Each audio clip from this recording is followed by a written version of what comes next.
One of my favorite things about our YouTube channel is finding something cheap that ends up being awesome for you guys. I really hope this plane is awesome, because it's cheap.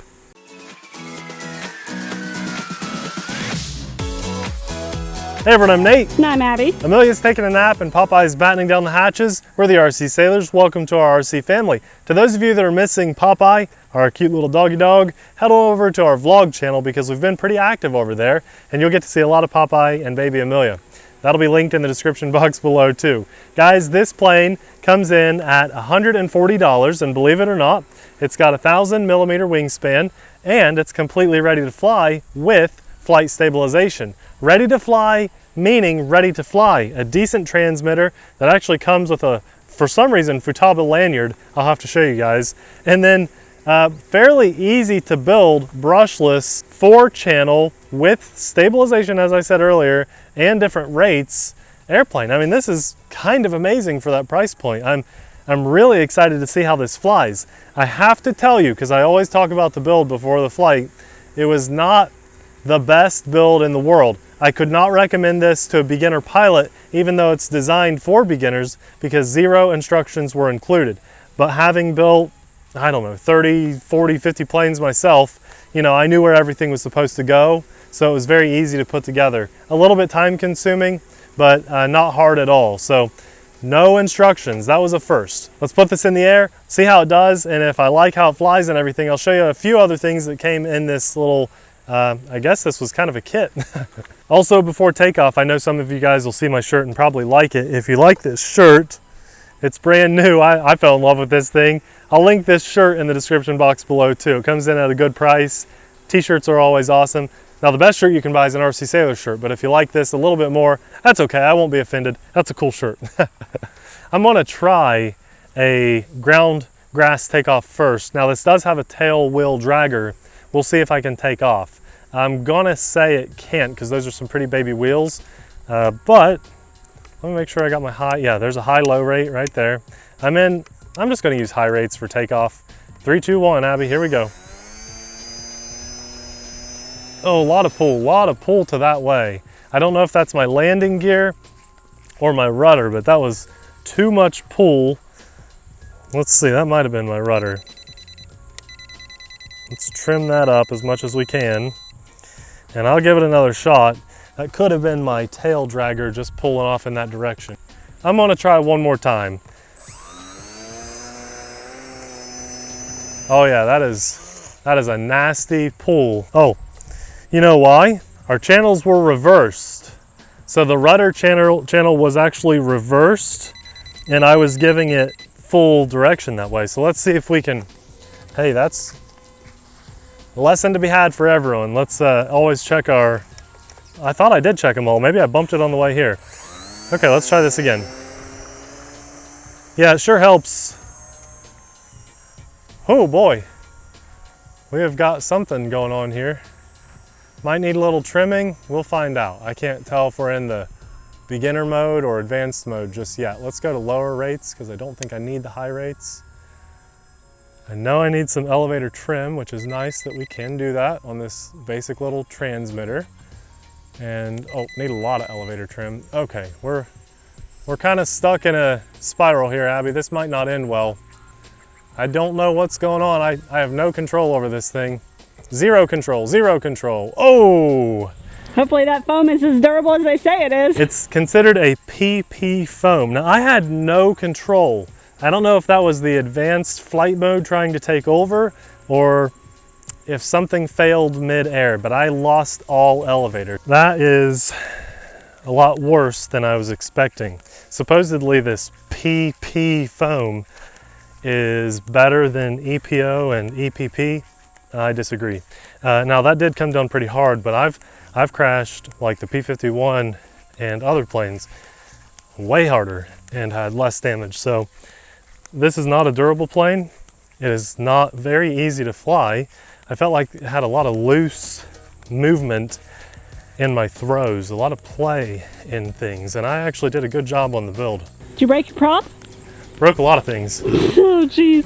That's okay. That's okay. I mean, I'm a little bummed because I would have liked to have shown everyone more of this than what we're able to show. So yeah, I snapped a prop, and that's just the canopy that popped off. That's no big deal. As you guys can see, the main damage here is with the, I think they call this a firewall, although it's just a motor mounting piece of wood. That snapped, and those are always cheap, fairly easy to replace. And then all you'd have to do is remount that little bracket to a new piece of wood and then re-glue this back in shape. And right there, it's just a little bit of foam that snapped. This snapped up here, and the only thing I'm really worried about is this. You see these ripped here. I assume it's the impact that did that, but if that did happen mid-air, that would explain why I lost control of my plane. I think it happened on the crash, but you see that having broken on that impact also means that it won't hold up over time with all the bending back and forth while it's flying. Especially since the impact was on the nose. Yeah. I bet that happened in the air. Yeah, I don't know, Abby. I mean, that was a hard hit. And so I'm gonna just give this benefit of the doubt and say it was on the impact. Something happened though in mid-air, and I lost control of what I felt like my elevator, but I still have elevator control here. Now, I've flown a lot of planes, you guys, and I've never had a crash happen like this. I've had some failures. My Zazzy had a battery connection fail and the entire plane shut down mid-air, but I've never had something like this happen. I think what it was is the switch position here. Now, dual rate, okay, I decided to go low on my dual rate, so I had less drastic movements. Now, I had it on high rate when I took off. This switch up here is your flight control mode. And while I was on the ground, I played around with it, and I thought all the way up was off, but regardless, you saw it take off and fly nice and level over Death Valley. What happened was I just got stuck in a banked turn. I still had power to my motor, and I couldn't pull out of that, and I don't know why. Again, could have been the elevator throw here. I'm racking my brain trying to figure out, look at that. One of my push rods for this aileron is completely gone. It's not even there. No, it is, but it's inside the plane. So could it have fallen off? Maybe I lost my ability to bank back over and pull out. I wasn't using any rudder on that. And let's talk about why that could have happened, okay? So the plane itself is very primitive on the build quality. Most of the time when you have push rods, that's this metal piece going from a servo to the control surface, like a rudder or an elevator. Every plane that I can remember that I've ever built, except for when I was a kid, had these threaded tips. At the end of the push rod, you have a bend down here that goes in the servo, and then down here, it's threaded, and you put your clevis and you thread that down that connects to the horn on the control surface itself. Hopefully you guys can see what I'm talking about. In this plane, that was not the case. There's no threads, so the clevis goes on and it just slides down. And then you have a screw that goes into place into the clevis, and that's supposed to hold that in. But I didn't think that was enough.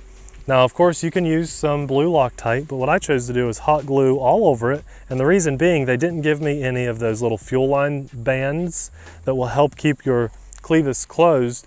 I have a few extra at the house, but not enough that I wanted to put on here. And I wanted to experiment a little bit too, so I put hot glue all over that, acting as that little rubber band to hold that in place.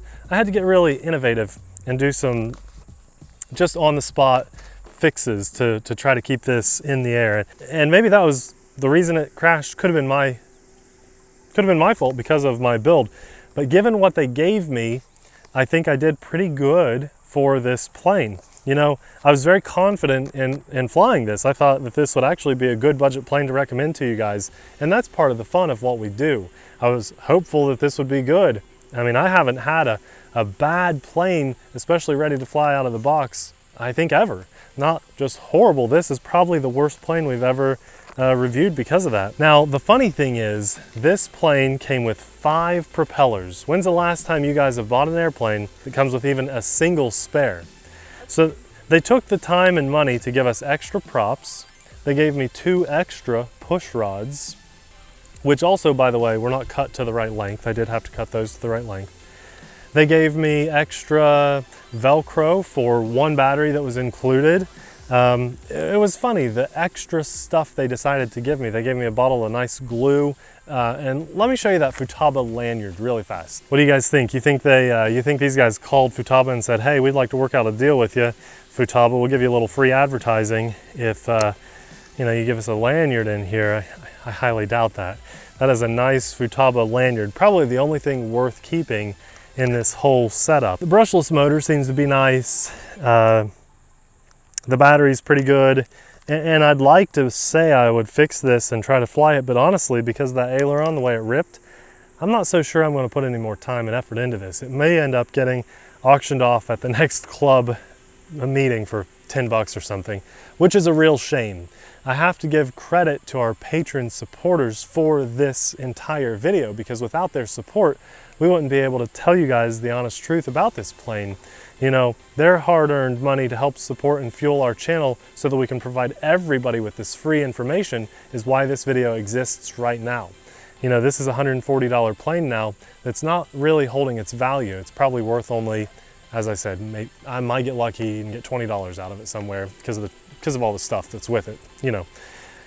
So hopefully I saved you guys some money, avoided you from wasting any money on this. There may be decent examples of this flying online, possibly, I don't know. Just be wary, you know.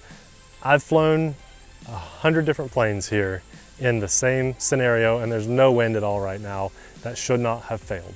That should not have failed. Something definitely went wrong in the air, and I think it had to do with that cheap flight stabilization system on board. That's the only thing I can give it credit to. Well, hopefully you guys enjoyed this short flight. You know, our goal is to provide you with the best information you can moving forward. I'm not going to tell you not to buy this, but you've seen me fly it and you've seen what happened when I did fly it. If you're still interested, maybe they'll put it on a deep sale after this video. We'll have it linked in the description box below. You can check it out for yourself. If you want to join our patron supporters and just be awesome, thanks a lot everyone to the current patron supporters we have. We'll have that information linked in the description box below. And even though this plane crashed, it still looks really good with that TheRcSaylors sticker there, up on the tail. And these rubber bands are in the way, but we have a nice big sticker there. Hey, it just goes to show you that even our stickers couldn't keep this plane in the air. I don't think it's worth a buy, guys. Should have put a power patch on it. The power patch. That would have kept it in the air, that's right. Yeah, oh, what was I thinking? The power patch. Thanks a lot for watching. We'll see you in the next video. Bye.